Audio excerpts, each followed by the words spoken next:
Hello and welcome to Crushing Comics. This is the comics review show from the Comic Crush. I am Matt Murdoch. With me is Electra Natchios. We're also known by our real life names of Paul and Liz. Those are just our secret identities, in case you were in any doubt. We are here, as I said at the beginning, to review comics and hopefully just give you a bit of insight about what's out this week. We're also going to do a tiny bit of film and chat and talk about some comics news as well that sort of happened in the last day or so that I'm certainly excited about. Comics we're going to talk about this week: Carnage Forever, Step by Bloody Step #1, and Ghost Rider #1. Very Marvel heavy week, Liz. You must be cock a hoop. It's always nice to get some Marvel issue ones, you know, and in the case of Carnage here, it's a one shot actually. Yes, indeed. Sort of preceding an issue 1. Apparently 30 years of Carnage, which I didn't realize. I guess, I mean, Carnage not a character I'm really familiar with. Should we just fly straight into this one? Because sure. I as I said, I'm not really a big Carnage fan. I'm not really a big symbiote fan. Read the original kind of Venom stuff way back when I was very, very, very young, because it sort of carried on from Secret Wars, the original 84 Secret Wars, and kind of sprung into Spider-Man and the sort of Spider-Man, I think, UK magazines I was buying at the time. But I never really knew anything about Carnage. I'm not a big symbiote fan, as we learned when we did the Venom pod way back when, in which I fell asleep whilst you were talking about Venom. Although I do blame you. What? You do blame me. I blame you.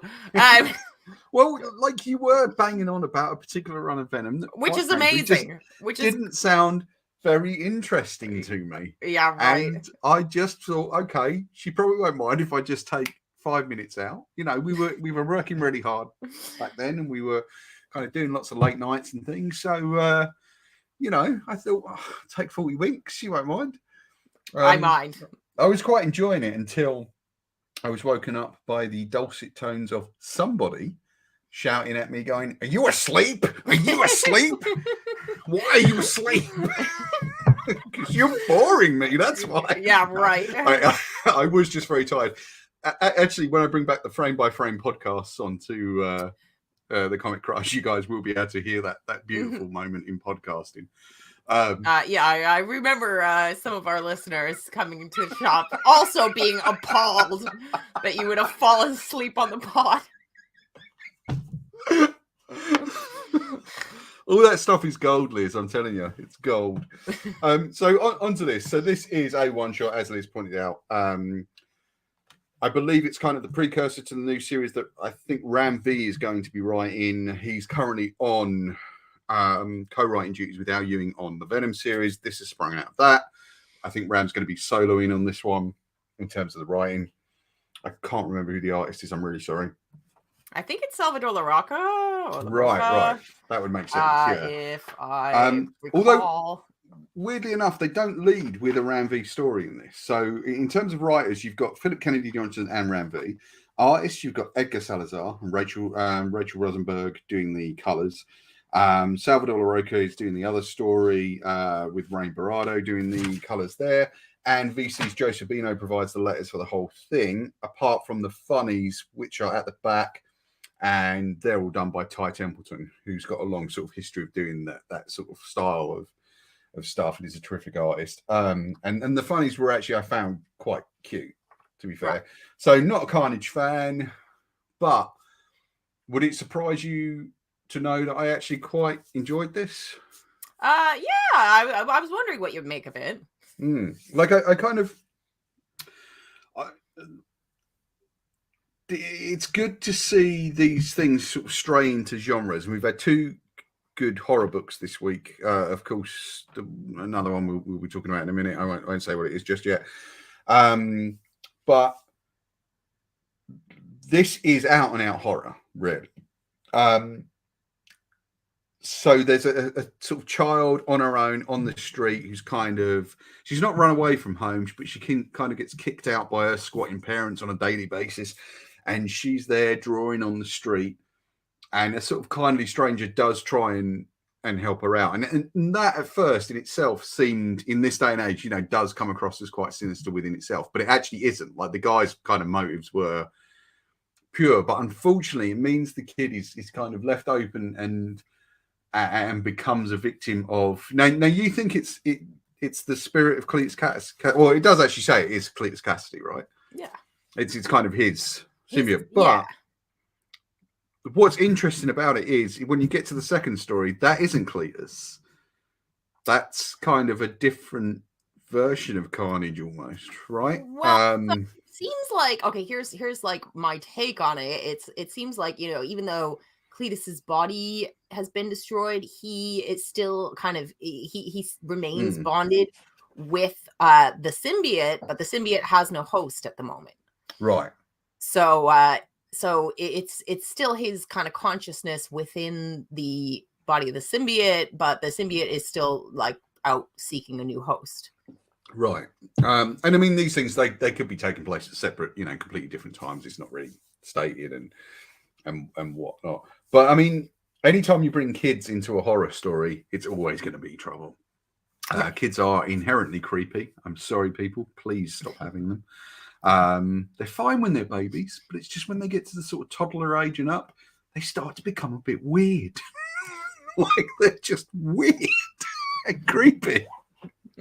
Well, there is something about kids in horror films and horror stories that adds an extra layer of creepiness because of their, like sort of, the appearance of innocence, and to have that sort of twisted, and it just makes it extra creepy. Yeah. I bet you were a creepy kid, weren't you? Running around looking like Wednesday adorable. Addams. Adorable, Paul. Wednesday Addams. Well, yeah. Plotting your murders. Trying to cast spells. Don't see the problem there. When you say button, do you mean one of those badges that accidentally sticks you when you put it on? Well, adorable, Paul. Yeah, all right. What happened? A lot can happen a couple of decades later, eh?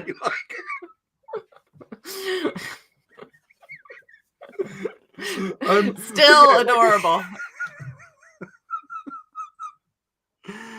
I'd like some comments on that, guys. If you think the creepy kid, the creepy goth kid, turned into an adorable adult, please feel free to comment. Anyway, so I mean, like, I thought the first half at least was a very effective horror story. And I actually found it quite disturbing. I'm easily disturbed these days, though. But yeah, I really enjoyed it, and I think the art by Edgar Salazar is really solid in this opening story. In fact, throughout the whole book. But I like this kind of thing. I mean, there is a horrible element where, it's some of the stuff that Cletus says to the kid is just, it's just like, oh man, this is nasty. This is really horrible. And I feel it should be like a book for mature audiences. But yeah, I genuinely found it quite worrying. Yeah, I mean, some of the implications are quite dark. You get the sense that her parents or guardians, whoever they are like probably drug addicts, and they're abusive, and so their fate, when it befalls them, you really don't feel too bad. It's weird because I couldn't have seen Ram writing this story, which he didn't. This is the Philip Kennedy Johnson one. I don't like it. This doesn't feel like something that Ram would have written. But I'll be interested to see what his take on Carnage is going to be as he does the new stuff. I think he is writing a new series, I believe. Yeah, no, he is. He is. And the backup story is written by Ram. And so, and that's it's only a couple of pages, but gives you a glimpse into what it seems like he might be planning to do with his Carnage run. An interesting development happens in just these few pages, that I would say, it may be worth picking up the book for just on its own, because of the death of a known character. Sure. And I don't want to kind of spill too much information about that, but there's a very clever thing with the sprinklers in the prison that Carnage has one of the prison guards, which I actually really liked, and it was like, oh, that's a really good device. Like, I really like them, the way they've kind of approached that. But yeah, like, overall, an actually pretty good book, like a good one shot, and I enjoyed it. And I definitely think I'll be picking up the first issue of Carnage to see what's going to happen there, at least, and give it a chance. And again, as I keep saying on the show, I have kind of been converted over to a lot of Marvel characters in the last year. Kang, Moon Knight, all these things that I, excuse me, wasn't reading really and didn't really have a staggering amount of interest in. I've now kind of been converted to. Of course, Kang the Conqueror, Only Myself to Conquer, that just came out in trade, and that's written by Kelly and Lansing. And I think that is possibly, I think by the time we reach the end of 2022, that'll be one of my books of the year. Because I loved that. I'm just rereading it now for review purposes, and I absolutely loved it. Carnage, one shot. Carnage Forever from Marvel. That's out now at your local comic book shop. Now, there is one we've got to talk about this week that's actually quite a difficult book to approach, which is Cy Spurrier and Matthias Bergara's Step by Bloody Step. So, as I said, story by Cy Spurrier, art by Matthias Bergara. I hope I'm saying that right. Colors by Matthias Lopes, designed by Emma Price. Now, this has been kind of percolating, at least for a while, in terms of advanced word. Like, a lot of people have kind of seen some of this and gone, yeah, this is going to be good. And Liz, would you like to tell folks who perhaps don't know what's unique about Step by Bloody Step? Right. Okay. So I think we may have even mentioned this on a previous podcast. That it was a book that was coming up that we were both interested in checking out when it did. Because it is somewhat unique in that this is essentially a dialogue-free book. So it is written by Cy Spurrier, who is actually, kind of known for, his signature dialogue, but this book contains none of that, which, is very interesting. So it is a very artist-led book in that way. And it is fascinating because there are one or two bits of dialogue in the book, but they are spoken in an indecipherable language. There are no sound effects that I recall. The book is stunning. I was just absolutely, and I'm really gutted that I, for some reason, couldn't get the images to work this week. So sorry, guys, anyone who's watching on the YouTube channel. But the images were gorgeous. Just absolutely blew me away. Mm-hmm. I think Bergara did the book a couple of years back. I've actually forgotten what it's called though. With maybe Carl Kershaw, which was a fantasy piece. Isola. I think okay. Oh, right. Okay. Which I didn't read. But I do recall that. I believe he and Cy Spurrier have worked together on Coda, which I think is also fantasy. Yes, maybe I'm thinking of Coda. I'm just gonna try and quickly look up Isola now. Sorry to be using my phone during the show, guys, but I think that were they also the creative team on the John Constantine Hellblazer? Because I know Cy wrote that, and I want to say that Bergara was the artist on that. No, that was Aaron Campbell. Okay. So yes, so sorry, Carl Kerschel was the sole creator, I believe, of Isola. So I do apologize about that. I had that wrong. Yeah, you're probably thinking of Coda. Yes, I am. I think I am. Thank you for. And Coda remains very popular. It's always a big seller in stores, and is an incredibly gorgeous book. Bagara has this kind of fascinating style that is somewhere between kind of that almost nostalgic style of art that you might see Darwin Cook do, and I guess some of the more kiddie friendly stuff, that you see a lot nowadays that usually involve kind of mythic elements. I'm sorry, I struggle to think of anyone specific to sort of compare him to. So the book is beautifully coloured, beautifully rendered, and it sort of chronicles the story of this giant creature, it seems, who is ferrying this small child who sits in the palm of his hand across this sort of forbidden land. They're attacked by monsters frequently.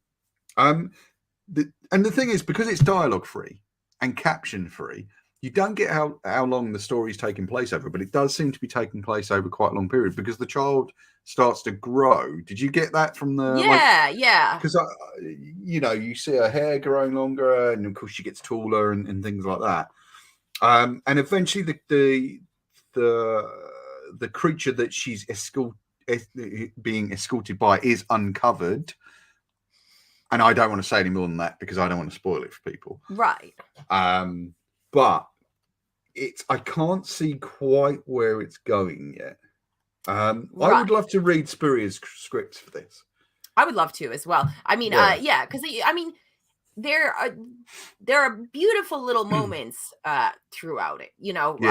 As you say, it's hard to say exactly where it's going, but we do know that they're on a journey together. It seems as though they're being pursued, right? Which doesn't become really clear until the end. It's clearly a fantasy world where there are numerous monsters, that kind of as you say, the giant winds up battling along the way. But there's this really beautiful, lovely little moments, like during one of the first battles between the giant and these like sort of wolf-like creatures. The little child is kind of set down, sort of to for safety, really. For safety, yeah. But she is distracted by the sight of a flower. And so you have this action scene going on in the background where these wolves are being ripped apart by a giant, but like the little girl is just fixated on this flower. And it's kind of this lovely little moment. Completely. And, just kind of sums up, how innocent she is. And unaware of exactly sort of, what's happening around her. And the only bits of information we're given are actually on the back cover, which are that a girl wakes. She has no memories, no name, no language, nothing except a giant. Right. So, so you wouldn't necessarily get that from reading the book. But with that context, it's like, oh, okay, yeah, that all makes perfect sense. Absolutely. I mean, the book itself is gorgeous. Just as I said, I'm sorry, I like to keep going back to it. It's just absolutely stunning. And there are three. It's punctuated by three amazing double-page spreads that are just kind of environmental things and become these beautiful kind of tableaus telling the story at different times. I mean, beyond, yes, there's a pursuit. I don't know where it's kind of going. I assume they're going to carry on this style for all 4 issues. It does remind me a lot, like looking at the last page. I'm kind of reminded of Mobius and the Incal and stuff like that. Yeah, absolutely. And there's definitely that kind of feel to it. It is difficult to kind of talk about a book that has no dialogue, and where the plot, I mean, there is plot, obviously. There is story, there is plot, there is action. But you're shorn of the things that you would cling to figure that out. Which is interesting because it actually, I feel like it puts the impetus on the reader to kind of fill in the blanks, and to make those kind of leaps for themselves as to what's happening, and that's interesting because your read of it might have been completely different than mine. Right. Although I think we're kind of on the same page about it. You don't know yet whether or not this girl is perhaps like the danger. Do you know what I mean? She could be the big bad of the piece for all we know. And in fact, it wouldn't surprise me if maybe it turns out that way. I don't know. I mean, I'm just making suppositions and guesses based on what we know of storytelling, and but it doesn't appear to be that way. Yeah, it is hard to kind of, and I mean, I'm sure Cy Spurrier and Matthias Bagheera were kind of counting on this sort of reaction for people to be. I really like that about it. Yeah, I really like that. Me too. I think it's it's a challenge for for somebody who's used to relying on dialogue, but also it's like we're all comics readers. We all have a familiarity with visual storytelling. So this just kind of, it's just flexing those muscles a little harder, I guess. And you can kind of see that within that, I think if you're going to strip out dialogue, you might need more panels, and you can see why it's a 40-page book. And it is. It's a slightly pricier, so it's like $5. It's slightly thicker book, and I believe all the issues are going to be like that. But I'm certainly on board for the 4 issues. Absolutely. I thought this was like a really stunning first issue. And so sort of standout, for what it's kind of like trying to achieve. And I thought it did so very, very successfly in the first issue. Like you said, it's got this like beautiful kind of almost European style, art style. And just it's really, really beautiful fantasy elements, and a story that it's like, I think that you can kind of make your own decisions so far about some of what's happening, but I'm sure it will become clearer as things go along. But right now, even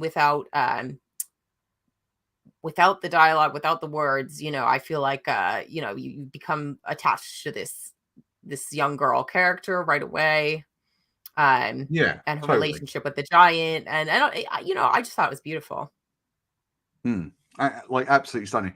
My hope is when they I'm going to buy the 4 issues in singles. I think my hope is when they release it in trade, they do the right thing and blow this up to a much bigger size. Like, this deserves to be at the very least a big hardcover or a treasury edition. It just absolutely stunning. Yeah, I really enjoyed that. So it's Step by Bloody Step. I did you just get the regular cover? Because I got the. I did. Yeah, that's a really nice cover. Yeah. So yeah, this is that's the Ian gorgeous. Bertram. So this is. I love Ian Bertram. Yeah, this is cover B. But yeah, I absolutely love that, and I'm looking forward to more. Shall we just move on to Ghost Rider now? This again was another one that surprised me. Ghost Rider celebrating, another horror book. Ghost Rider celebrating 50 years. It's everyone's birthday. Wow. Jeez. except mine, Blub. Again, not a character. I mean, are you sort of moderately versed, well versed in Ghost Rider? I wouldn't say well versed, moderately versed is Right. better because I've read bits here and there. I read Jason Aaron did a run like way back in the day. I read I would dip in to the Robbie Reyes stuff, but to be honest, I wouldn't say I'm a big Ghost Rider, reader. But I've always liked the character. He pops up in things that I read. Right. It's one of those characters who's like kind of more of an anti-hero, and I like that. I've not really read much. I know the basics, but unfortunately, the basics I know are from that silly pair of films. And so I can't say I'm a fan or really give a monkeys, to be brutally honest. However, this is the Johnny Blaze Ghost Rider, not Robbie Reyes or Danny Ketch. Oh, there's another Ghost Rider? Yeah, Danny Ketch, right, who's now going by Death Rider, I believe. Right. Right. Okay. Again, history I'm not aware of, so I really appreciate that. Thank you. So this is by Benjamin Percy. It's drawn by Cody Smith, I believe. Corey Smith, I do apologize. So Benjamin Percy writing, Corey Smith drawing, Brian Valenza is the color artist, and VC's Travis Lanham is the letterer. So again, didn't know what to expect from this. I did just kind of pick it up because it was a new number one to talk about. We see Johnny Blaze in therapy, talking about his inability to kind of sleep. He's having nightmares. He's beginning to kind of lose his grip on reality. He's unsure what is his waking life, what is the nightmare. The nightmares are quite horrific. He's dreaming about demons. He's kind of flashing back to his life as Ghost Rider. He doesn't seem to remember that he's Ghost Rider or has been Ghost Rider. He's kind of nullifying all that with alcohol. In this life that he's living now, he has a wife and 2 kids, which previously I certainly wasn't aware of. I don't know if they've been part of the mythos before. But something weird is afoot. Yes. And you genuinely get some odd, creepy stuff in this. You do. I mean, the eye popping out of the scar in his head was particularly gruesome. Oh yeah. I mean, it's a proper horror book, honestly. There is, like you said about Carnage. There's something about little children that's innately creepy. There's something about like white bread suburbia that has this ability to create this contrast. And also second dog death this week in a Marvel. I know that Marvel has it in for dogs this week. Like, I mean, like that, yeah, and both very gruesome. You've got to wonder, if you're a dog person, it's not your week. Is no poodle safe from from the editors at Marvel? It's funny you should mention that. I was watching Interview with the Vampire again this week. For the first time in ages. There's that amazing scene with the poodles. Yeah.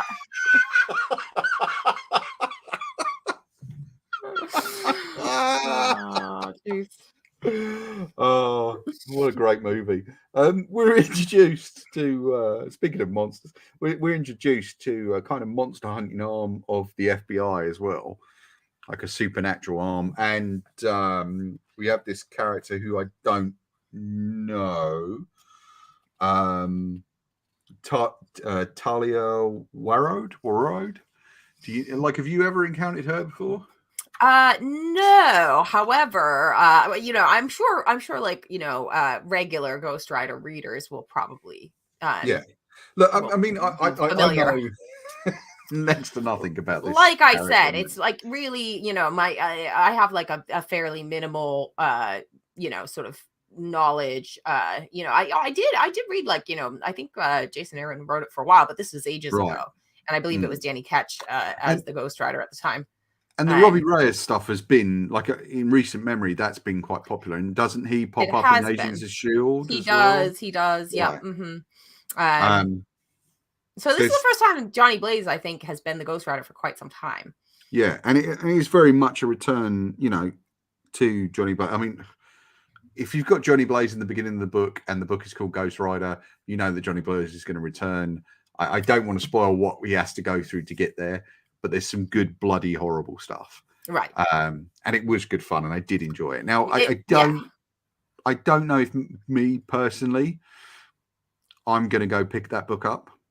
Okay. I'm unsure. I will certainly, consider giving it a go. I think if you enjoy it, readers out there, if you enjoy it, you should pick it up. It is a well constructed book. I really liked it. I did really like it. I think I'm definitely picking up the next issue. And it definitely recalled like Hellblazer for me. Like, it's sort of it's a character. Yeah, I don't know why I haven't read more Ghost Rider, because honestly, like, it's got all the ingredients for me, because I like, I like anti-heroes, I like darker characters, I like, like horror and demons and all the stuff you get in a Ghost Rider book. And I think it's just because my plate was probably too full, in terms of what I was reading at the time, over the last couple of years, that I haven't like sort of, been going out of my way. And they haven't done, I think since that all new Ghost Rider, I don't think they've done like an ongoing for a little while. No. So. And this hopefully will last. Like Benjamin Percy's on a ton of books right now. I think he's doing quite a few. He is apparently a very well-renowned TV writer. So I don't know how long this will last. Not necessarily because of sales, but I'm not sure how long he'll stick with the book. I assume he's on it for the indefinite sort of future. Yeah, he's still with Wolverine and things like that. Yeah, like a really solid book. It's very bloody, so like we do have to warn people about that. Like it is rated teen plus, but I actually think mature would have been more kind of, there's a lot of gore in this. Right. It's for a Marvel book. It's not a Max book or anything like that. No. But it's like it verges on that sort of territory, I think. Yeah, and it's not sentimental in any way whatsoever. It doesn't really spare anyone or anything. So definitely one to kind of read with caution. Like don't give it to your kids, guys. Like don't give it to your children, please. Like it's not really right. Yeah, not I'm always amazed at the number of parents you get coming in and they want specific things, and you're like, not necessarily to gosh, we used to get it a ton at Orwell. We'd say to them, okay, but this book is quite, Oh yeah, like I would have like parents wanting to pass like Walking Dead to their like 9 or 10-year-old, and it's like, And it's amazing how The Walking Dead would become the barometer, because they go, oh, they watch the TV show, so it's fine, and it's just like, really? Yeah, for starters, really, but also like the book is even worse, I think. I don't know. I mean, I'm not sure how I feel about age ratings on books. I know there was that big thing many years ago with Alan Moore, which I think was one of the things that kind of predicated him leaving DC, was the arrival of the mature readers tag. And like I really don't know how I feel about it. I mean, there's plenty of books. I mean, I would not like children reading, Gilbert Hernandez's Blubber, for example, for different reasons. Reasons. I mean, we seal that book up, like, right. Yeah, I'm not surprised. Yeah. I'm not surprised. Because I mean, I in general, I am in support of of at least putting like a rating on like your Marvel and DC books, so that parents have the option, or indeed like people have the option for themselves. If if you're somebody whose taste is a bit squeamish, you might not want to pick up this Ghost Rider book because and like it's just all it does is, exist to warn you one way or the other, you know, that Sure. it might not be, you know. And a lot of the books I think are overrated. Like, I mean, you know, they say, you know, Spider-Man is rated teen or teen plus, and it's just like, look, Yeah, they'll be that's fine. You know, it's really for the intensity of the action. You know, but this kind of deserves the teen plus, if not mature rating. It is incredibly bloody. And quite gunky and gory and gooey and all those sorts of things. I really enjoyed it. yeah, I did too.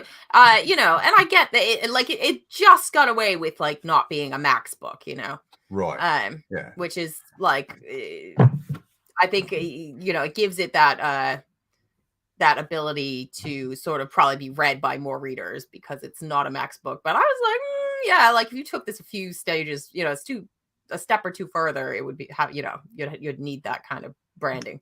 Yeah, completely. Yeah, so Ghost Rider #1. It's a $6 book, but it is it's a thicker book. It is. But you know, also we're dealing with Marvel, so don't be surprised at that. Although I've got to say, I think Marvel really toned back the expensive books this year or in the last year or so.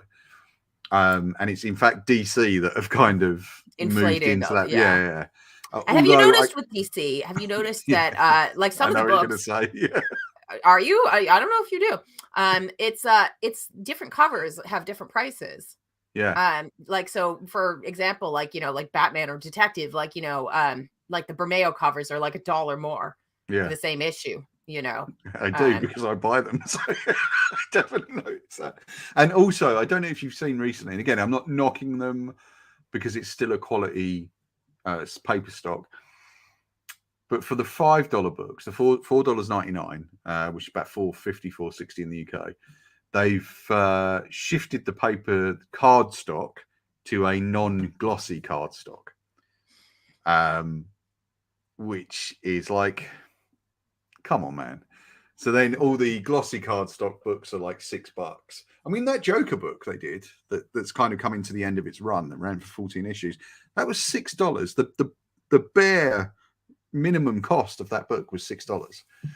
And I think it was a slightly thicker book with a backup in. So you are getting comic for that money. However, you know, I don't know how they think people can really afford to do it. And I think what you're going to get now is a lot of people culling titles off their thing. And I also, all the major characters shifted up to $5 books. So Batman, Superman, Wonder, suddenly, all of a sudden, they're all $5 books. You know, and well, yes, thicker books, but I'd much rather just a thinner book at $4. You know?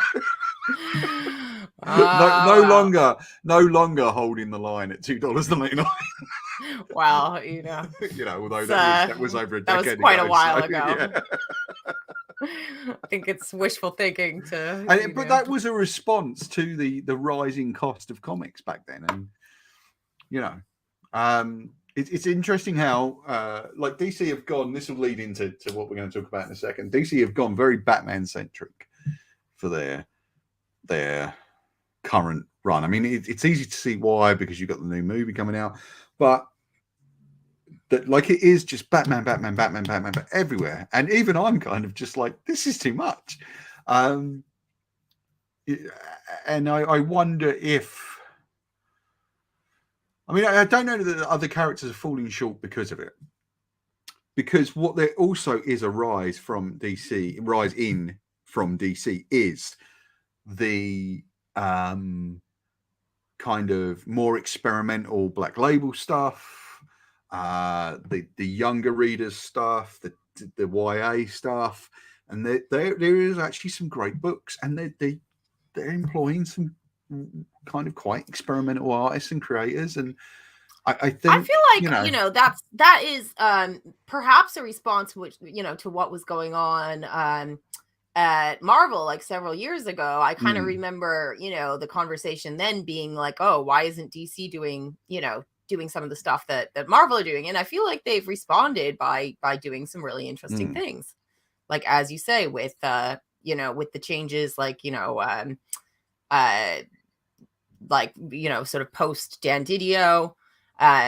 You know, you've seen Vertigo shut down. You've seen, you know, the Black Label, you know, kind of rise up, you know, as almost like a Marvel Max equivalent. Yeah. And the DC Inc. stuff is like massively popular. I mean, it's like, it's really smart. They've made some really smart decisions over the last few years that have really changed, I feel like, you know, what people might have been complaining about, which is that they were kind of very, you know, unwilling to experiment, you know. And I want to say this was around the time of, like, you know, kind of near the end of the 52 and, you know, and that sort of time. Yeah. Where, you know, it was all very house style and, you know, and Marvel were doing stuff at the time like the All New, All Different, you know, and kind of taking more risks, seemingly. Yeah, I think that there's a lot of interesting conversation to be had there. I mean, I like a lot of the newer DC stuff. Again, I'm not happy with the pricing because I just think it's pricing. I mean, it's different for us. We get a discount and all that, you know. So, you know, we're in a relatively privileged position. However, an expensive book at a discount is still an expensive book, and I'm worried that they're pricing the regular guy out, you know, and that concerns me. However, I do like the fact that they're being more experimental, and I do like the fact that actually anything kind of goes, and they're also being experimental with the form and the you know, the trim size, for want of a better term. It's like, yeah, this book's going to be huge because it's on this line, and then this book's going to be quite small, and then this book's going to be a regular size book.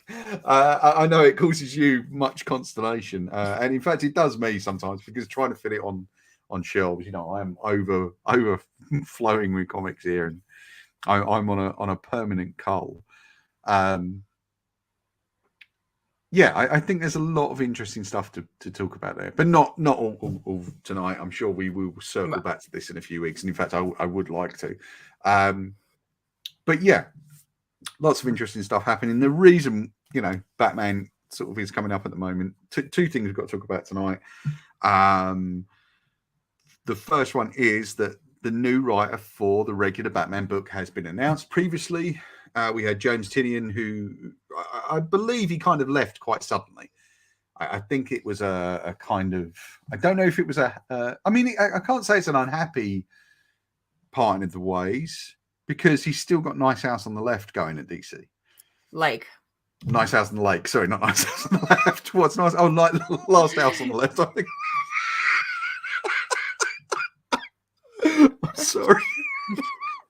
Nice House on the Lake. Thank you, Liz. That is still going to DC, although I believe that's creator owned. And then you've got, you know, he's got a lot of other creator owned books, but I believe the parting from Batman was quite a sudden thing. And then Joshua Williamson stepped in, but it transpires that Joshua Williamson is incredibly busy. He's doing their new Crisis. Dark Crisis, I believe it's going to be called, and this is the stuff that's like the death of the Justice League. I don't know how they're going to walk that back, but I guess we are in fact kind of 5 years on from Rebirth, right now. So we are looking at the 5-year cycle, and we're about to kind of get the next kind of changeover for the DC universe, right, sure, you know, and I think it's you know, I mean, killing off the Justice League, that is, like, you know, I mean, it's quite an extreme way to do it, but I do feel like this is their way of doing you know, their version of the All New, All Different thing that Marvel did, where you're bringing, you know, new characters, you know, newer characters to the forefront, and as potential successors to those mantles. And but I think we are looking at another full reboot again. Which is just the pattern now. It is every 5 years we kind of switch, because you remember in 2011 we had 52, New 52, and then 2016 we had Rebirth, and now here we are 2022. So actually it would have been 2021, but I suspect that because of all the kind of things going pandemic on, and it's been delayed by a year. So here we are, you know, at the 5-year cycle coming up again. So I reckon by September, there'll be a new No. DC universe. It will certainly be announced by then. I think. I'm happy to be wrong. Guys, what do you think? Do you think there's going to be a whole new DC reboot? Have they already said it? Is there a bit of news that we missed? But yeah, I mean, do kind of drop us a comment.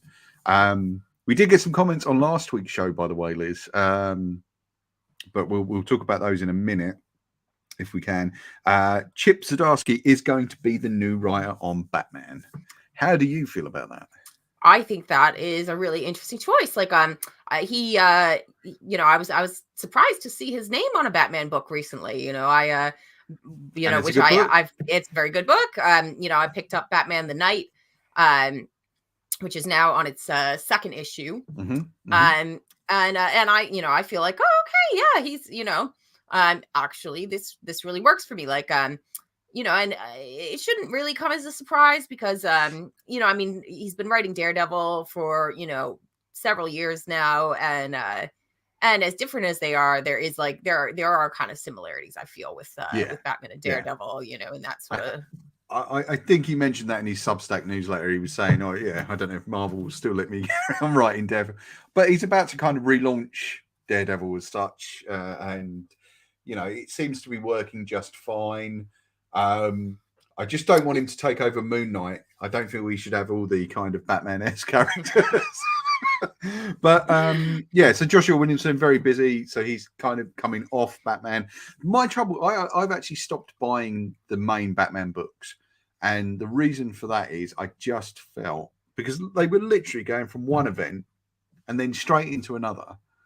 And it was just like, that's like, no, like really, no. I think it's too much. So I kind of just stepped off for a while. However, I'm going to jump back on. But given the success and the kind of fan response to Devil's Reign, I bet that they're going to have Zadarski on an event before even like the first 3 or 4 months are out. I would like to see him just write some book, you know. But I mean, what do you think? You think... he's going to carry on writing Daredevil, as far as I know. No, but I mean, what I would like to see are some, you know, a fairly straightforward arc. Well, I mean, then yeah. Okay, so you're concerned that he's going to be thrown into writing another event, because for Batman, or because there's no way as editors they're not looking at Devil's Reign and going, yeah, we'll have some of that. Because Devil's Reign has been. Here's the thing, okay, is you know, one of the things, if he's going to be, you know, starting as the ongoing writer on Batman, I mean, there is a big event coming up. There is the death of the Justice League. That is a big event, and I feel like, you know, for them to put a new writer on the book, it will have to probably be in the aftermath of that. Possibly. And I feel like we don't know who Batman is yet. True. We do know, like, what they've said about the death of the Justice League is that one team member will not be killed, and we don't know who it is. Could be Batman, but, you know, we don't know. It's got to be Batman because he's unkillable. I mean, come on. Well, yeah, I mean, and he's in 1 million books, so it's like, oh geez, you know, you can't just go kill him again. But then again, I don't know. You know, he has a very clear successor. Sure. So, you know, which, you know, so that's a big question. Which Batman is Chip Zdarsky writing? Is he writing Bruce Wayne or a different character? Yeah, we don't know. It'll be curious to see what happens. I'm certainly going to pick up at the very least the first arc and give it a go. So I'm kind of going to go back onto the regular book, I think, for a while. Also in Batman news, I mean, I have to say, I can't say too much about it, but I was very lucky enough to go and see, thanks to our very good friend Claire Lim, Claire. I was lucky enough to go and see the Batman. Just not last night before, Thursday evening, and I think I'm not allowed to say really what I think. I think it's a very interesting kind of style to approach the story with. I do advise everyone to go see and try it for themselves. It is a long film. So, take your snacks, get yourself comfortable, pick the end of the row if you can. So, you certainly will need to run to the toilet at some point. But yeah. So you'll have a review written. So we are approaching Monday, this a bit right? differently. Normally you and I would probably do a movie review for this on the podcast, sort of more or less straight away. But what's going to happen is there's going to be a written review on Monday at around 5 o'clock when the embargo lifts. Then the following weekend, the following weekend after the release, about the 12th of March, it's going to be you, me, and Nikki, we hope, doing the podcast together. And we're going to try and I might try and get one more guest because I really wanted Keith. Because it was such a major movie, I really wanted all 4 of us together. Unfortunately, Keith, quite selfishly, I feel, is going to Fright Fest that weekend. So he's off having fun, watching horror movies while we're stuck doing the podcast. No, Keith is going to Fright Fest and he's reporting on that for his own channel, Home Media Minefield. So we can't have Keith, sadly. I'm really gutted about that because I would love to have got all 4 of us together. I will be the island of ugliness in the sea of beauty that is you and Nikki, though.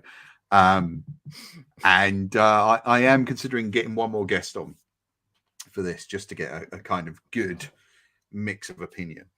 So I imagine very much I'll be moderating that rather than throwing too many opinions out. I don't think I'm going to get a word in edgeways, which I'm sure is a great relief to our audience. And me. But...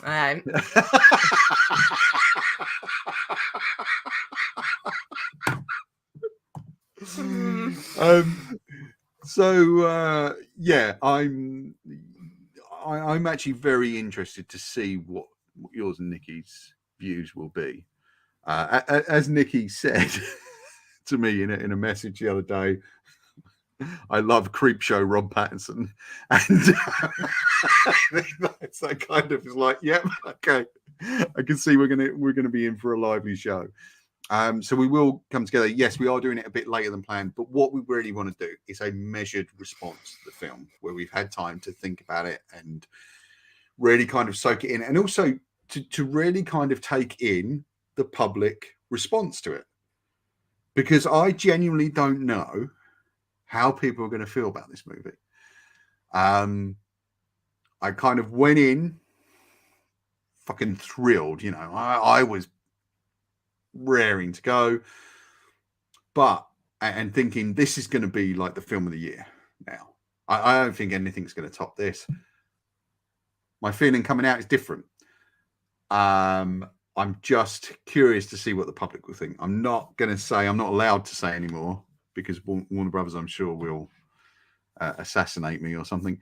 But I'm curious to know what you guys will think. And you're seeing it kind of straight away, right? Release day?